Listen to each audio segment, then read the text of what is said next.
नमस्कार, मैं हूं सौरभ दीक्षित और आप देख रहे हैं बिस्तक। साल 2025 शेयर बाजार के लिए ज्यादा अच्छा साबित नहीं हुआ है।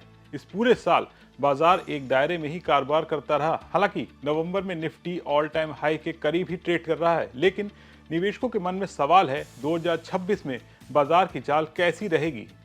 2026 में सेंसेक्स कहां तक जाएगा? क्या सेंसेक्स 1 लाख के स्तर को पार कर पाएगा?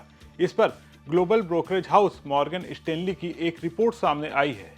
मॉर्गन स्टैनली की रिपोर्ट के मुताबिक 2026 तक एक बुल केस में सेंसेक्स 1,07,000 तक जा सकता है। आज की तुलना में ये करीब 27% का उछाल है।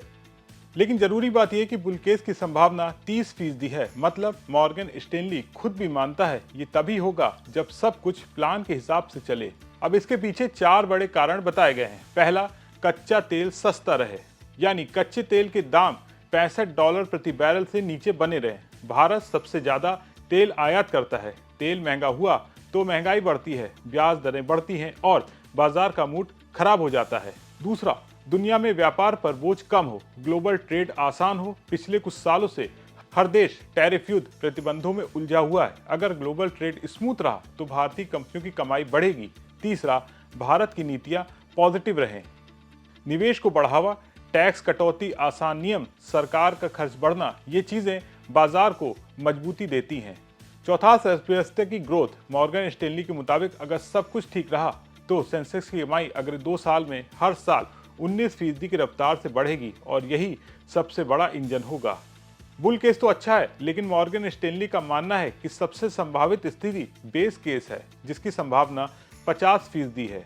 बेस केस में सेंसेक्स का टारगेट 95,000 है, यानी लगभग 13% की बढ़त, जो काफी हेल्दी रिटर्न है। तो बात करते हैं बेस केस किन चीजों पर टिकता है। भारत में मैक्रो इकोनॉमिक स्थिरता बनी रहे, सरकार घाटा कम करे, निजी सेक्टर में निवेश बढ़ता रहे, ग्लोबल मार्केट में कोई बड़ा झटका ना आए, आरबीआई 2025-26 में रेट कट करे और लिक्विडिटी अच्छी बनी रहे। इस स्थिति में मॉर्गन स्टैनली को 17% CAGR अर्निंग ग्रोथ दिखती है, जो कि काफी मजबूत है। बियर केस में सेंसेक्स गिरकर 76,000 तक जा सकता है। ये कब होगा? अगर कच्चा तेल $100+ पर चला जाए, युद्ध या ग्लोबल फाइनेंशियल झटका आए, ब्याज दरें बढ़ जाएं, विदेशी निवेशक भारत से पैसा निकालें, मांग कम हो जाए, निर्यात गिर जाए, यानी बुरा माहौल बराबर बुरा बाजार। रिपोर्ट में कई पॉइंट बताए गए हैं, उन्हें आसान शब्दों में समझिए। पॉलिसी माहौल बहुत स्थिर हो गया है। भारत की नीतियां पिछले 10 साल में काफी स्थिर हुई हैं। जीएसटी, इंफ्रास्ट्रक्चर, डिजिटल इंडिया, उत्पादन से जुड़े प्रोत्साहन जैसी चीजों ने बिजनेस को भरोसा दिया है। विदेशी निवेशक अभी बहुत कम निवेश किए हुए हैं। मॉर्गन स्टैनली कहती है विदेशी निवेशक अभी बहुत हल्का निवेश किए हुए हैं, आने वाले वक्त में वो वापस आएंगे तो भारी पैसा आएगा। Morgan Stanley financial, consumer, discretionary और इंडस्ट्रियल सेक्टर पर ओवरवेट है, वहीं एनर्जी, मिनरल्स, यूटिलिटी और हेल्थ केयर पर अंडरवेट है। रिपोर्ट कहती है अगले 2 से 3 साल में बाजार मैक्रो डिवीजन होगा, मतलब स्टॉक पिकिंग से ज्यादा महत्व आर्थिक माहौल का होगा। 2026 भारत के शेयर बाजार के लिए ऐतिहासिक साल हो सकता है। सेंसेक्स 1,07,000 सिर्फ एक नंबर नहीं, बल्कि भारत की मजबूत अर्थव्यवस्था का संकेत है।